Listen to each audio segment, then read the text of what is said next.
What's up guys, it's Jerome here, and earlier this week was Apple's WWDC, or Worldwide Developers Conference, where they announced a bunch of new software and hardware, and today I thought I'd just make a quick overview showing you guys what all was announced and what you can expect in the rest of this year. So at this conference, they actually announced 6 major things that are going to be coming out this year, so I'm going to go through those one by one, starting with TVOS. So the first thing you need to know about TVOS is that Amazon Prime Video is coming to TVOS later this year. Oh, you guys want to know what else is happening to TVOS? I'll tell you what's happening to TVOS. Nothing. That was the only thing they talked about for TVOS. So I guess let's move on to the next thing. Moving on to number 2, watchOS. The first thing they talked about was a brand new proactive Siri watch face. So basically what this watch face is going to do is it's going to show you information that it thinks is relevant based on how you've interacted with your phone and watch throughout the day. They did also add a bunch of new features for workouts like support for high intensity interval training and better tracking for swimming, as well as syncing with data from NFC compatible gym equipment. Now this new watchOS also has a feature called Do Not Disturb while working out, so if people are texting you and you don't want that to happen while you're working out, you can actually turn this feature on, and as soon as your watch recognizes that you've started to work out, it will actually silence all notifications and keep you from being disturbed. So moving on to number 3, macOS. Let's start with what they decided to name this thing. So last year's macOS was called macOS Sierra, and this year they decided to go with macOS High Sierra.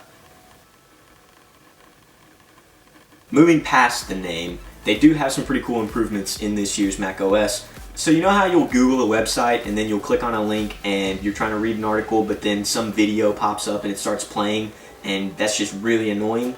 Well, on this new macOS update, they actually included what they call autoplay blocking. So when you go to websites like that, it'll actually stop that video from playing until you click play.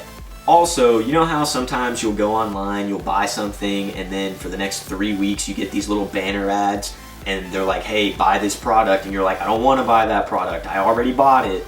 Well, on this year's macOS, they're actually including a feature called Intelligent Tracking Prevention. Basically what this does is it'll use machine learning to track those websites that are feeding you those garbage ads, and then it'll stop those from appearing in your Safari tab. So that's actually really cool, and it'll be really useful. In terms of graphics, Apple announced Metal 2, which brings their graphical capabilities up to the industry standard, which allows them to run virtual reality software on Mac.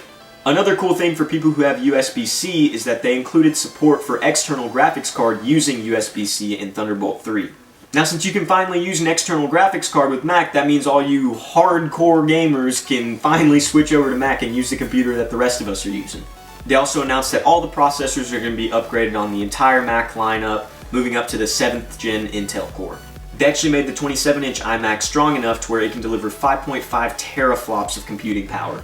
For those of you who don't know, a flop is a floating point operation per second, and tera is 10 to the 12th.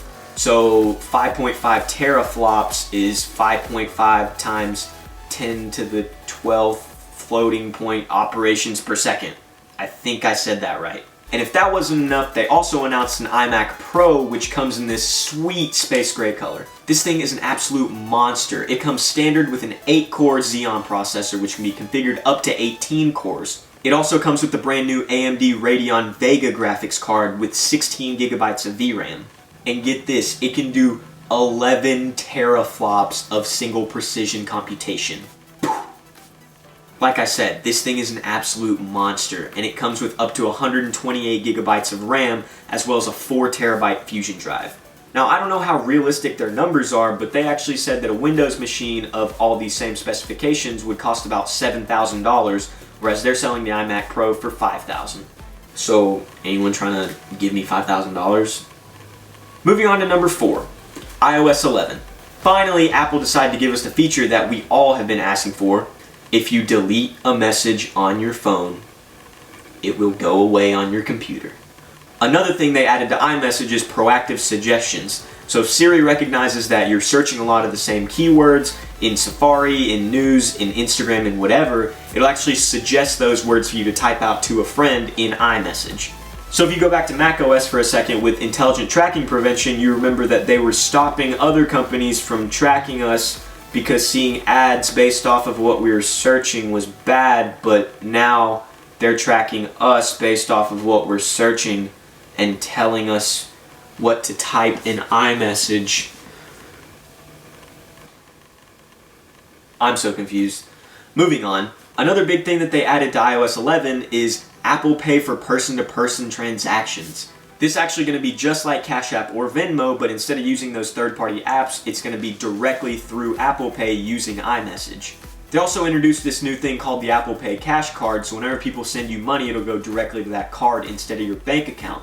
Now, this will act as a virtual debit card, so anywhere that Apple Pay is offered, you can actually use this debit card and go ahead and pay with that instead of an actual physical card.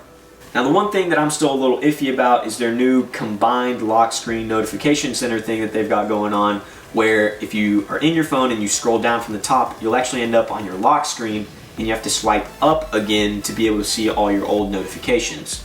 It's kind of a weird concept and I don't really know how I feel about it yet, but I guess we'll see what happens when iOS 11 comes out this fall. Moving on to number 5, a brand new iPad Pro. Here's everything you need to know about it. Same size, bigger screen, faster. That's it. That's literally it.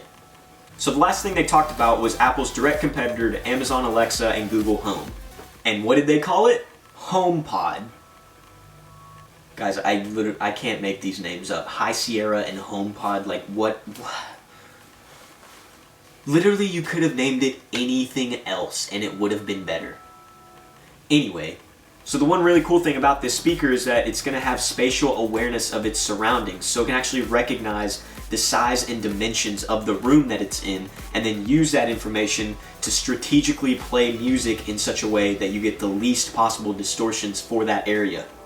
Just like you would expect, you can actually pair two of these speakers together and they'll balance each other to make sure you get that perfect sound quality that you're looking for.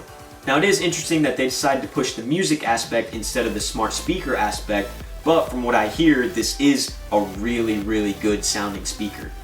Now, if you want to pick up HomePod, it'll actually be out in December along with everything else that I've talked about in this video for $350. Now, that is double what Amazon Alexa costs and triple what Google Home costs, but like I said, they're really pushing that luxury speaker and not so much that smart home control unit. Thanks for watching, guys. If you like this video, please like, share, subscribe, and let me know in the comments below what you're excited to see this fall. I'll catch you guys next time. Peace.